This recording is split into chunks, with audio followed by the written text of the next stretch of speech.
Evening. It appears we are enjoying an overwhelmingly no vote tonight here in the state of California. But no is not the only thing that was expressed tonight. I want to focus on what we said yes to as a state. We said yes to science. We said yes to vaccines. We said yes to ending this pandemic. We said yes to people's right to vote without fear of fake fraud or voter suppression. We said yes to women's fundamental constitutional right to decide for herself what she does with her body, her fate and future. We said yes to diversity. We said yes to inclusion. We said yes to pluralism. We said yes to all those things that we hold dear as Californians, and I would argue as Americans: economic justice, social justice, racial justice, environmental justice, our values where California's made so much progress. All of those things were on the ballot this evening. And so I'm humbled and grateful to the millions and millions of Californians that exercised their fundamental right to vote and express themselves so overwhelmingly by rejecting the division, by rejecting the cynicism, by rejecting so much of the negativity that's defined our politics in this country over the course of so many years. And I just think of our kids watching all of this. Nightly news, day in and day out. And I just wonder, I've got 4 young kids. Oldest about to turn 12 this weekend. And what they're growing up to. In a world where we're so divided, these kids increasingly fearful, isolated, disconnected. And we're teaching them that. And it doesn't have to be that way. I think we owe our kids a deeper sense of respect, and all of us as adults a responsibility to disregard this false separateness. We're so much more in common as a state and a nation than we give ourselves credit for.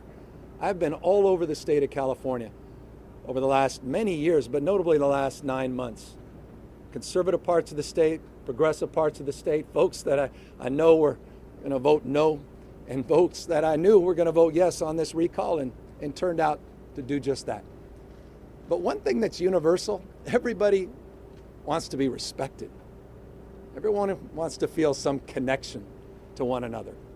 We all certainly in this pandemic want to feel safe, protected.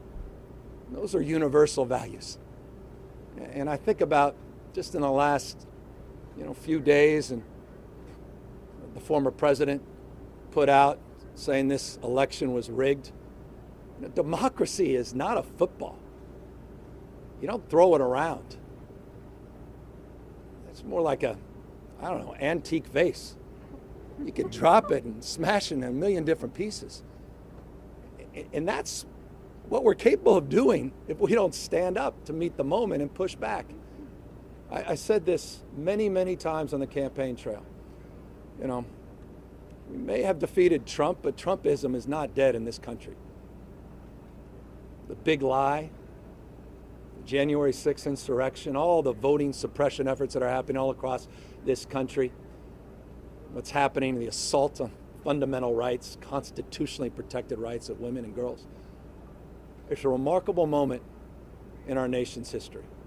But I'm reminded of something, a few decades ago someone told me when describing a difficult and challenging moment. Said, "The world is too small, our time is too short, and our wisdom is too limited to win fleeting victories at other people's expenses." And he went on to say, "We must all triumph together."